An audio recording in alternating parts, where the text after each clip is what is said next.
के लिए मैंने जो विषय सोचा वह है कि प्रकृति और आध्यात्मिकता, ये दोनों मिलकर कैसे हमारे जीवन को अवसाद से मुक्त रख सकते हैं। क्योंकि आज का जो समय है, विशेषकर बिल्कुल आज की बात अगर कहूं तो कोरोना के बढ़ते हुए दुष्प्रभाव के कारण पूरे संसार में लोग परेशान हैं, उदास हैं और कोरोना ने उनके शारीरिक रूप से तो जो क्षति पहुंचाई वो पहुंचाई, लेकिन उससे भी कहीं ज्यादा जिन्हें जो कोरोना से ग्रस्त नहीं है लेकिन सामान्य पूरे समाज की मानसिकता को कोरोना ने बहुत हानि पहुंचाई है।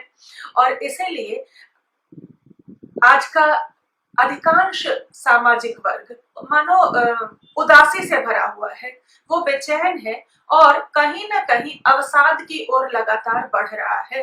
अवसाद का अर्थ जिसे सामान्यतः हम डिप्रेशन कहकर जिसके बारे में बात करते हैं, यद्यपि ये एक क्लिनिकल कंडीशन है, इसलिए मैं डिप्रेशन की बात नहीं कर सकती क्योंकि डिप्रेशन ऐसी क्लिनिकल कंडीशन है जिसके लिए औषधियों की और जो इसके विशेषज्ञ डॉक्टर है उनकी आवश्यकता हो सकती है। लेकिन डिप्रेशन से पहले, अवसाद की स्थिति तक पहुंचने से पहले जो हमारी मानसिकता होती है वो धीरे धीरे उदासी से क्रमशः घबराहट, चिंता, परेशानी, इन बातों से लगातार जब जुड़ती रहती है तो यही बातें मिलजुल करके अंततः अवसाद की स्थिति तक ले जाती हैं।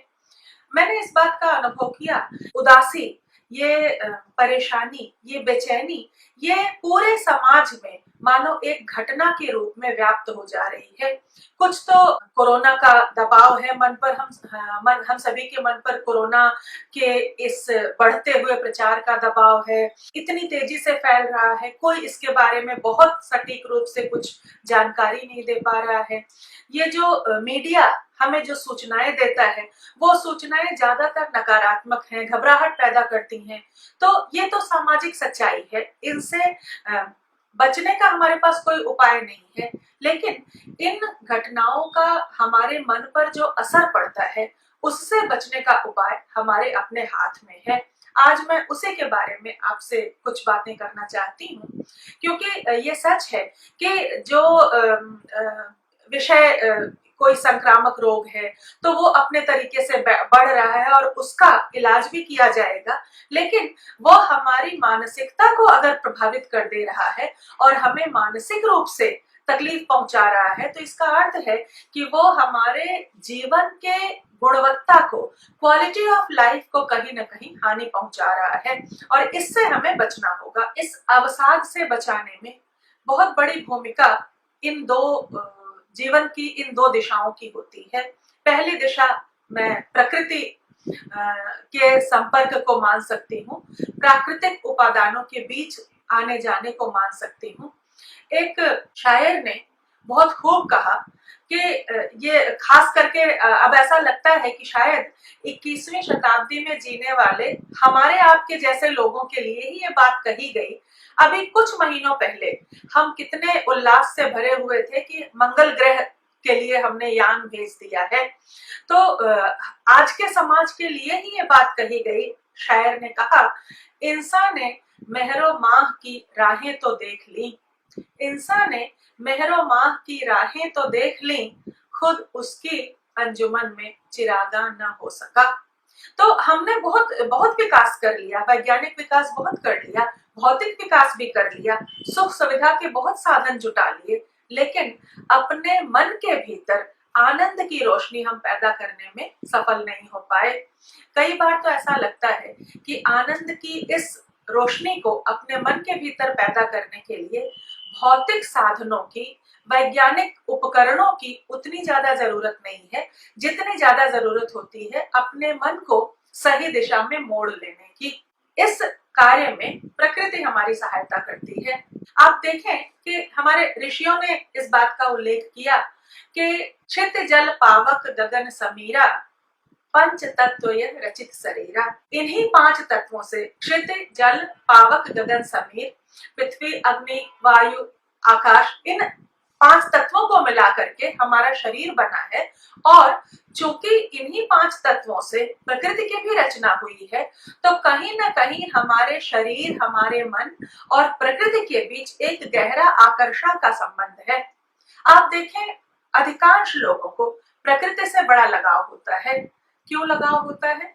क्योंकि प्रकृति के उपकरण वही हैं जो हमारे उपकरण हैं।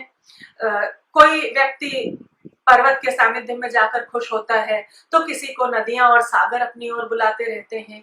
कोई मरुस्थल की बालू भरी धरती पर दौड़ करके आनंदित उल्लसित होता है, तो किसी को हरे भरे मैदान, खेत खलिहान आकृष्ट करते हैं। लेकिन अपवाद ही होते होंगे ऐसे मनुष्य जिन्हें प्रकृति के पास जाकर के सुकून, शांति, आनंद का अनुभव ना होता हो।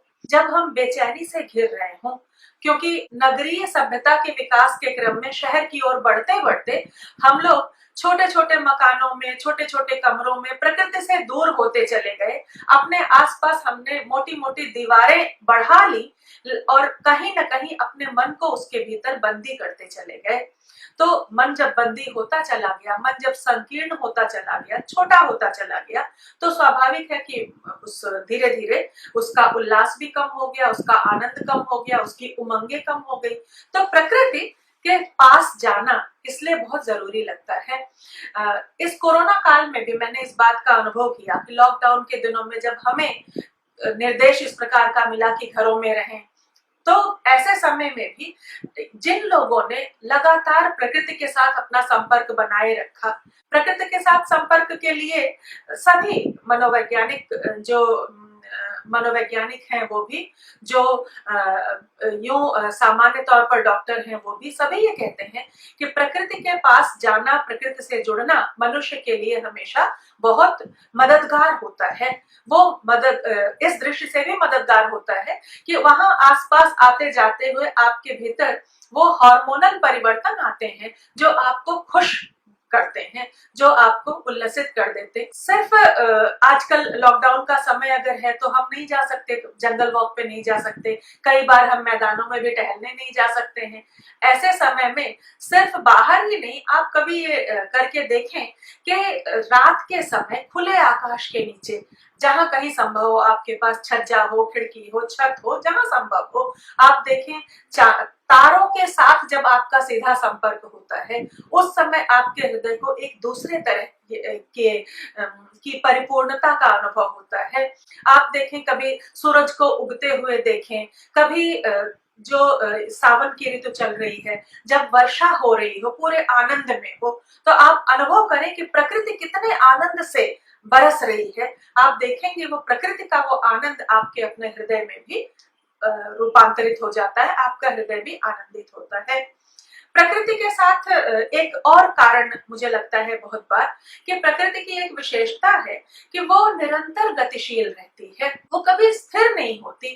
तो गतिशील है, लगातार परिवर्तनशील है, और इसीलिए आप देखें, अगर आपने कुछ गमले लगाए हों या कहीं आपके आस पड़ोस में कुछ पौधे बड़े हो रहे हों, बढ़ रहे हों, कभी किसी बेला के पौधे पर आप देखें जब कुछ कलियां आती हैं, जिस समय वो कलियां चिटक करके फूटती हैं, रोज आप उन पौधों को एक नजर उन पर फेरें, तो धीरे धीरे जब आप उनमें होने वाले विकास को देखेंगे, कल तक जो पत्ती छोटी सी थी, अगले दिन वो थोड़ी बढ़ जाती है, जो कली थी वो फूल में बदलती है, जहां कलियां नहीं थी वहां नई कलियां चली आती हैं। ये जो छोटा छोटा विकास होता है, ये जो छोटे छोटे परिवर्तन होते हैं, इन परिवर्तनों में हमें सृष्टि में हो रहे उल्लास और आनंद की अनुभूति होती है, और इस दृष्टि से प्रकृति हमें वहां भी आनंदित करती है।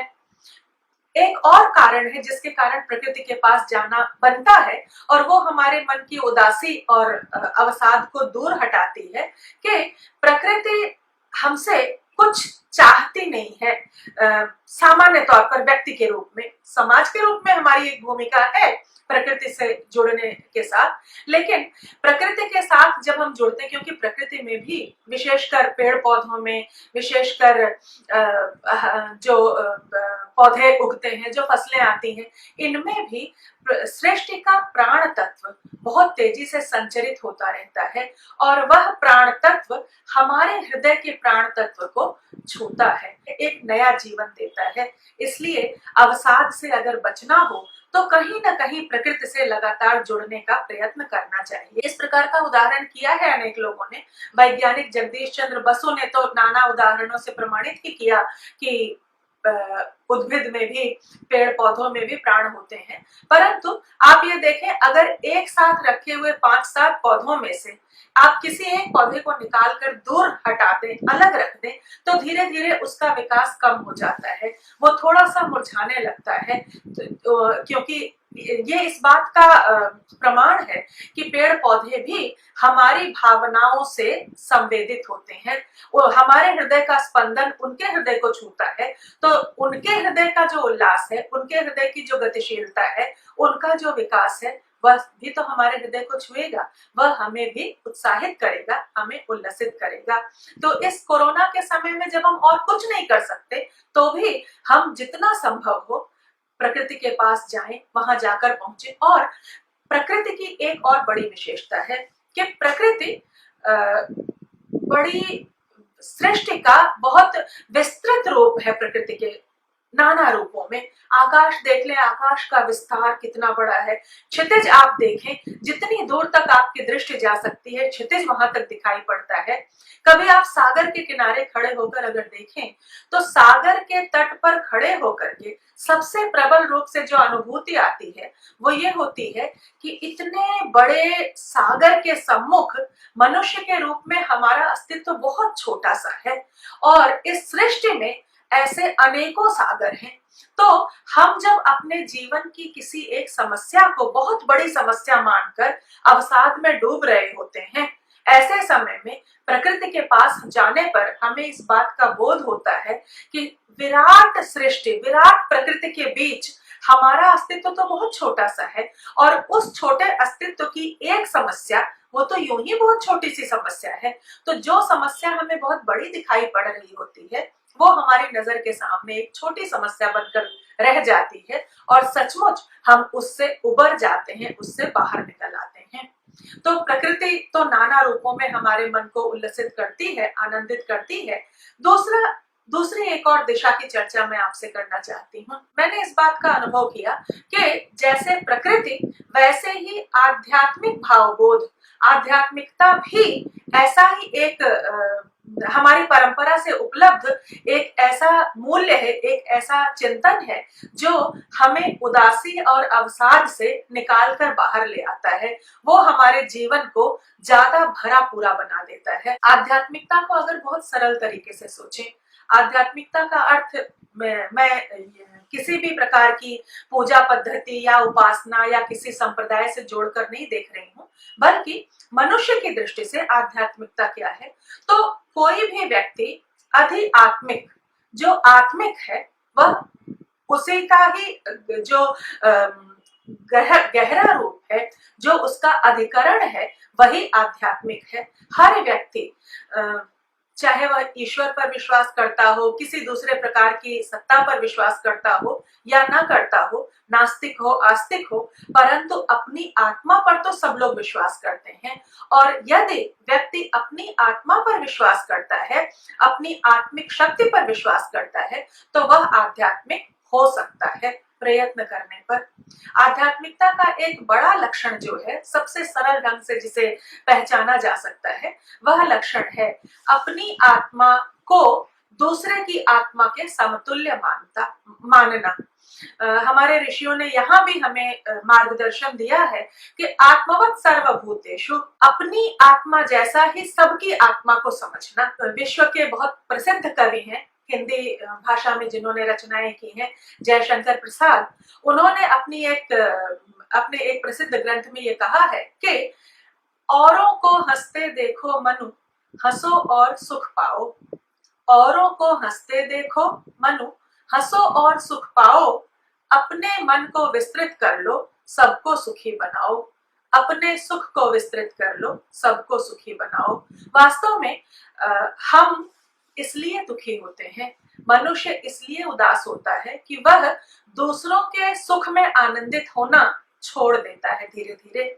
पड़ोस के किसी व्यक्ति के आनंद से अगर वह आनंदित नहीं होता तो उसका सुख सीमित होते होते सिर्फ अपने आनंद तक रह जाता है और तब वह इतना स्वार्थी हो जाता है कि वह अवसाद में डूबता चला जाता है। इससे मुक्त होने का बहुत बड़ा उपाय है कि अपने मन को दूसरे के मन के साथ जोड़ देना, अपनी आत्मा जैसा ही दूसरे की आत्मा को समझना। मैं आपको बताऊं कि इस कोरोना के दुर्योग काल में मेरे ऐसे बहुत से परिचित व्यक्ति हुए जिन्होंने लगातार गरीबों के लिए तरह तरह के प्रयास किए। कहीं भोजन पहुंचाने का प्रयास किया, कहीं अभी कलकत्ता में थोड़े दिनों पहले अम्फन तूफान आया था तो कहीं उनके जिन लोगों के घर उजड़ गए उनके लिए टेंट लगाने का इंतजाम किया, कहीं तरह तरह के जितना संभव था। और संभव से अधिक इसके लिए वो लोगों से मांगते रहे, लोगों से जुटा जुटा करके इंतजाम किया। और जितने भी लोग इस प्रकार दूसरों की सेवा करने में लगे रहे उनमें से कोई भी ऐसा व्यक्ति मुझे नहीं मिला जिसने ये कहा हो कि कोरोना के समय में बड़ी उदासी है, क्या करूं, बड़ी बेचैनी है, कुछ समझ में नहीं आता। वो ऐसा नहीं कह सकते क्योंकि उन्होंने अपनी खुशियों को दूसरों की खुशियों में बांट लिया है, बांध लिया है। इसलिए जब वो थोड़ा सा भोजन 2 जून का भोजन लेकर किसी परिवार के पास जाते हैं और उनको उल्लसित देखते हैं तो वो उल्लास उनके पास तक स्वयं चला आता है और उन्हें ऐसा महसूस होता है कि आज का उनका दिन चरितार्थ हुआ।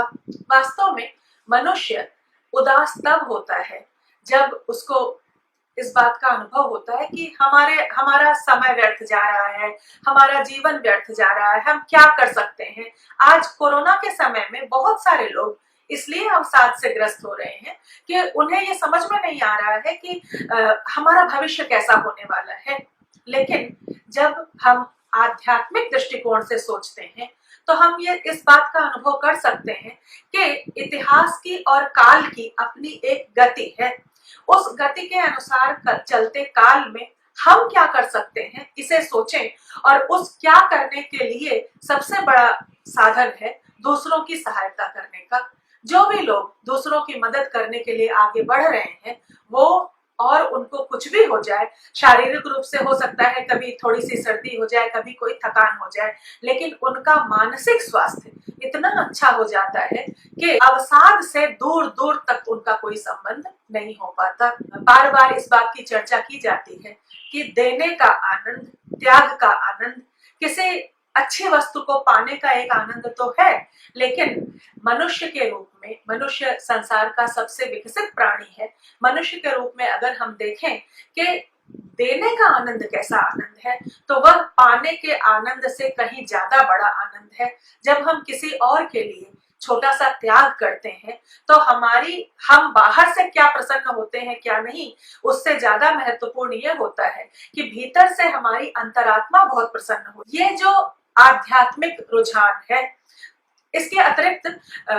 अपनी आत्मिक शक्ति पर विश्वास करना, अपनी सकारात्मक शक्ति पर विश्वास करना, सृष्टि के निर्माता, सृष्टि के संचालक किसी एक शक्ति पर विश्वास अगर हम करते हैं तब तो हम बड़े से बड़े दुर्योग को यूं भी उसी शक्ति के सहारे पार कर लेते हैं। लेकिन अगर हम उस नियंता शक्ति पर विश्वास नहीं भी करते तो भी आध्यात्मिक दृष्टिकोण से हमें इस बात पर विश्वास करना चाहिए कि वह जो परमात्मा की शक्ति है वही आत्मा की शक्ति के रूप में हमारे हृदय में भी है। और अपनी इस आत्मा की शक्ति पर हम विश्वास करें तो अपनी इस आत्मिक शक्ति के आधार पर हम किसी भी बड़ी से बड़ी बाधा को पार कर ले जाएंगे। कोरोना के इस दुष्प्रभाव के काल में बहुत आवश्यक है कि हम अपने शारीरिक स्वास्थ्य के साथ साथ मानसिक स्वास्थ्य को भी बनाए रखें।